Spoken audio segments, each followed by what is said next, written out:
Good morning, students. Fine. A good news we are hearing.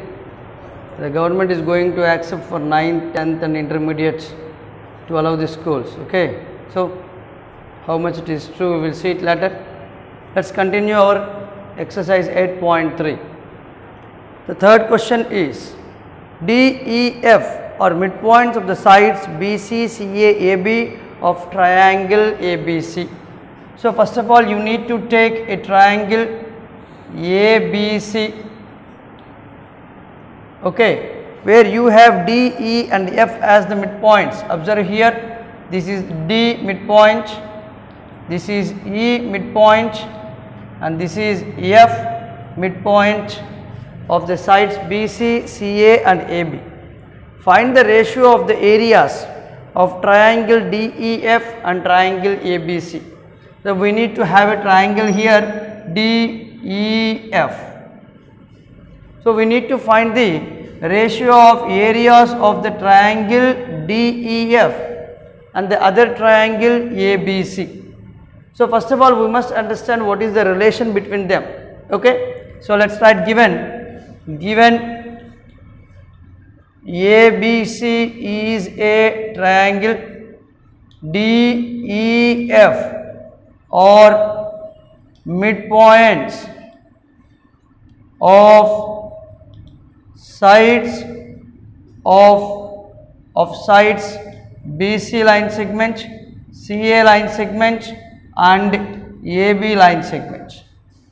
So, what is to find here? So, we need to find the ratio between the area of triangle DEF by area of triangle ABC. Is it clear, everybody? Right. So, whenever you observe the question given midpoints, from the theorem in your 9th class you learned the line segment joining the midpoints of any two sides is parallel to the third side and half of it, isn't it? So, you can say that EF is parallel to BC and also EF is equal to half BC. Then you can say that EF is parallel to BD and EF is equal to BD because half BC is nothing but BD, isn't it?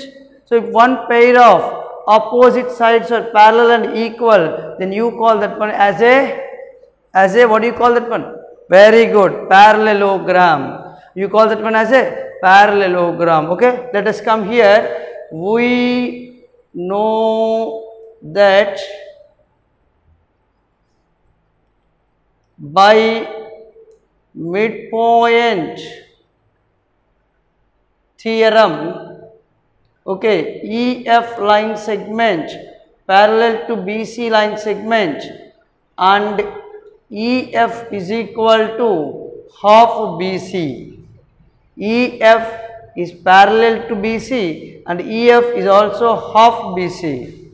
So, if it is parallel to BC, so parallel to BC means it will be parallel to BD also, Nana. Implies EF line segment parallel to BD line segment and EF is equal to half BC. So, what is the value of half BC? That is nothing but BD. So, EF is equal to BD. So, in the quadrilateral BDEF, one pair of opposite sides are parallel. So, okay, therefore, you write BDEF is a parallelogram. Okay, Nana? BDEF is a parallelogram. This shape is a parallelogram. Now, basing the same procedure, you can say that EF parallel to DC and also EF is equal to DC, then CDFE is also a parallelogram, isn't it? Right, Nana? Similarly, you say CDFE, okay? And another one, can you tell me another parallelogram here? Very good, Nana, very good. Real observation. AFDE, this part is also a parallelogram. AFDE are parallelograms. This is the short form representation of parallelograms. Okay. So we have one property in parallelograms. What is the property? What is the property? Can you tell me what is the property, Nana? In parallelograms?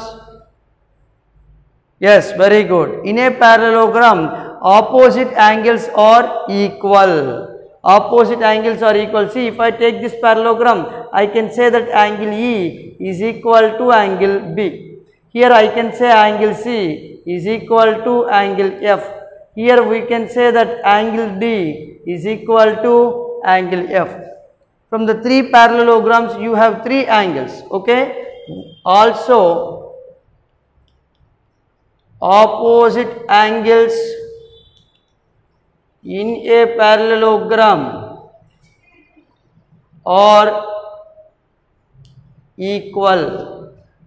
Opposite angles in a parallelogram are equal. If the angles are equal, we write here, therefore, angle A is equal to angle D, angle B is equal to angle E, and angle C is equal to angle F. These are the opposite angles. So therefore, you can observe here triangle ABC similar to triangle DEF. Very good. By A similarity. Is it clear? So the total triangle, you take the total triangle ABC is similar to small triangle DEF. We know by the theorem of areas. So area of triangle DEF by area of triangle ABC is equal to, you can write one of the sides, that is EF square by BC square. But what is EF? We write here in 1, EF is equal to half BC. You write half BC whole square by BC square. So you get 1 by 4 into BC square by BC square. Cancel BC square. So your ratio is 1 by 4 or 1:4. Is that clear? Did you understand? You must be able to understand the question first of all. So whatever the question is given for you, you must be able to polish that one. You must be able to bisect or make into pieces to understand clearly what you want to do. Okay, right. The next question we go is the fourth question, Nana. In triangle ABC, XY parallel to BC. Okay, we are going to take a triangle. In triangle ABC, XY parallel to BC. Is the fourth question.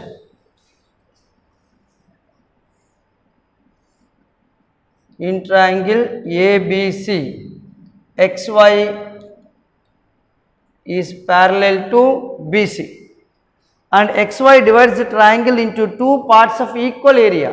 That means the area of the triangle is equal to area of this trapezium. Oh, it is great. Given ABC is a triangle, XY line segment parallel to BC line segment, and area of AXY triangle is equal to area of BXYC. Area of BXYC. Observe carefully now. Right. What is now asked to find? Find the ratio of AX by XB. Okay. To find AX by XB. Observe carefully. You must be very careful here. Right. First of all, I want to see what is the relation between AXY and ABC. Let us take those two triangles first of all. Okay. In triangle AXY and triangle ABC, angle X is equal to angle B, angle Y is equal to angle C. Triangle AXY similar to triangle ABC by AA similarity. Okay, Nana? Right. Now let us take this one. From given area of triangle AXY is equal to area of triangle area of BXYC. If you observe BXYC, you can get BXYC by subtracting AXY from the total triangle, isn't it? Right, Nana, right. So, area of triangle AXY is equal to area of triangle ABC minus area of triangle AXY. Now, get this AXY to the left side. You add up to AXY. Okay, Nana? Right, very good, Nana. So, you write area of triangle AXY added to area of triangle AXY is equal to area of triangle ABC. Is it clear? Very good, Nana. Right, what do you get here? 2 into area of triangle AXY by area of triangle ABC is equal to 1. Now I take this 2 to the right side. So area of triangle AXY by area of triangle ABC is equals to 1 by 2. When the two triangles are similar, see from here, from the 1, you can say that AX square by AB square is equals to 1 by 2. This is from 1. Now you want to find AX by XB, not AX by AB, isn't it? Right, Nana? Observe carefully. Now we are going to change that one.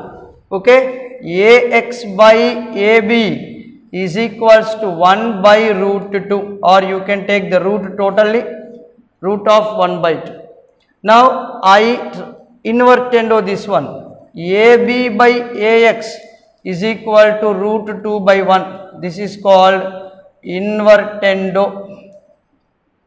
Now I take AB as the sum of AX and XB. AX plus XB by AX is equal to, what do you get? Root 2 by 1. Now distribute AX. So AX by AX plus XB by AX is equal to root 2 by 1. As you cancel both of them, you will get 1. Now transpose 1 to the right side. What do you get? When you transpose 1 to that side, this is plus 1, changes as minus 1. So XB by AX is equal to root 2 minus 1.